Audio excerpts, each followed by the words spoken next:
Hi everyone, Johnny here from the State Library of Victoria. Today we're going to take a look at cinemagraphs. So cinemagraph is basically a combination between a photo and a video, like the one that you can see right now. It has still elements of a photo, but there's also some moving elements like the little fire here flickering down on the bank of the river. So they're a really nice way to combine motion and stillness in one medium. Okay, so let's look at how we can create one of these. The tool we're going to use is Adobe Premiere Pro. We have that available at the State Library. It's also available as a trial from Adobe and as a subscription as part of the Adobe Creative Cloud suite. We'll make a new project inside here, give it a name. I'm going to change the rendering mode, and you can look up more on that online. There's plenty of videos on that topic already, but for me this is what is going to work better. And now we have Premiere open and a quick layout here. We basically got our files down here that we can import in, which is currently empty. This will be our timeline, and this will be our viewer where we can see the video that we're working on. We need to import a file first, so we can double click down here, select the video that we want to play with, and import.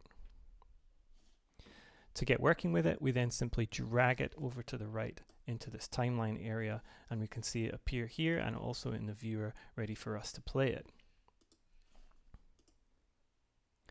Now, the first thing that we're going to need to work on is the looping of the video. Cinemagraphs work best when the movement that you do retain is seamlessly looping and doesn't have any kind of stutters or jerking in it.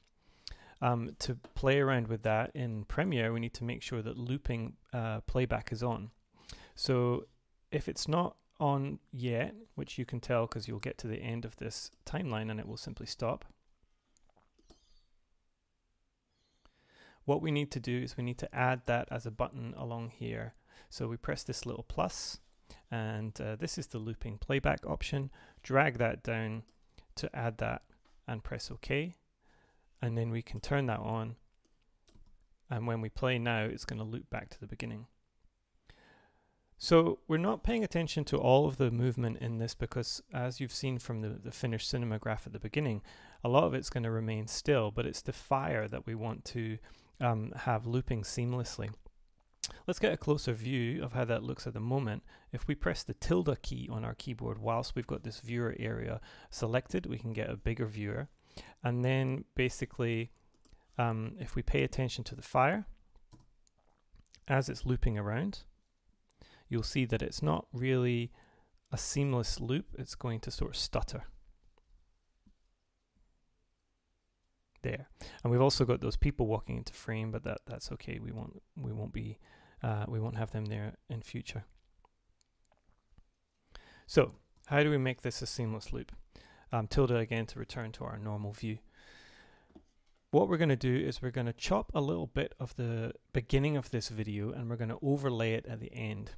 That way, the end of the video is going to be seamlessly connected to what is at the beginning.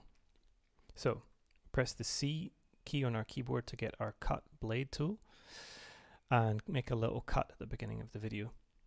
Then we press V to switch back to our normal pointer. We're going to drag this section over on top, and then we're going to also select all of it and move it back to the beginning. So now when we get to this section of the video, we're going to see a jump there, so that's not quite right. That hasn't really achieved anything. We've just moved where the jump is happening. So we need to blend this new little section of video in gradually. So to do that, we need to select it.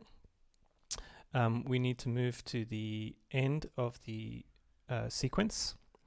And when it's selected, we're going to look in the Effect Controls section. It comes up straight away, but if it doesn't, just click on Effect Controls. And we're going to be playing with opacity. If you're not sure about opacity, basically that is sort of like transparency. At 100% opacity, we can't see what's underneath at all. At 0%, we will only see what's underneath. Having put our playhead at the end of the sequence, we can then drop a keyframe. So keyframes are basically moments that you mark a certain position or change of the parameters.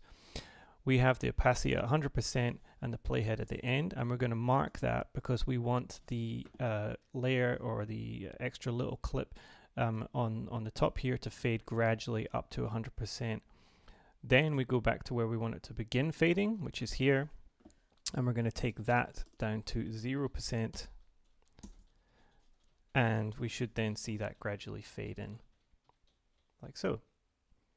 Now again, ignore the balloons at the moment, they're very obviously fading in, so that doesn't matter because they're not going to be seen moving in the final cinemagraph. Next up, we need to get our still photo. So to do that, we're going to choose a frame that we like best, or that is going to look best as the still component of this cinemagraph. Again, tilde to get larger, and then we're going to play through gradually, and you can actually use the arrow keys if you want to go frame by frame until we find where we want the still photo to be. I want both those balloons to be in good view, so around there, that looks fine to me. Then what we do is we come to our timeline and we right click, and we're going to say add a frame hold. Add a frame hold. So what that will do is from that moment onwards, we then only have that still frame. We will drag that up to the very top layer, or another layer above, I should say, and then we're going to trim, but just by dragging with the same tool, out the video underneath, and the frame hold we will drag to the left so it now covers completely the video that we had underneath. So at the moment, if we just play back, well, now we've only got a still photo, and we're ready for our final step, which is masking. So this is what I mentioned earlier. To create this effect, we're going to sort of cut a hole in this photo. The photo is already selected, and we come back to the same effects control section that we were just playing with, but this time we're going to change opacity based on a mask or a particular section, and we're going to do it with this ellipse tool. So if we select the ellipse tool, we can then draw a little circle. We can move it into place and resize it so that it covers only the fire, and we want to make it really quite tight so that we don't get anything else, any other movement happening. Initially though, it's not going to quite work, so what we've done at this stage is everything except the fire is moving, but that's the opposite of what we want. So back in this effects control section, we can click inverted, and that will flip over that behavior, so now that only the fire is moving. So there we have it. We've got the cinemagraph that I showed you at the beginning, the flickering fire, and the rest of the image is still. Once you've got it to this stage, you may be wondering, well, what can I do with this? There's various ways you can share this online. Instagram's quite a good option as it supports looping video, so if we make this into a video file and then put it somewhere like our Dropbox, you can then share it on your phone onto Instagram. You can also export as a GIF, which is an animated picture, which would allow you to embed this in a website. Just bear in mind, if you do that, it's going to be a little bit lower resolution, as GIFs don't really support nice crystal clear picture. When you are ready to export, what you do is you come up to the File menu, you go File, Export Media.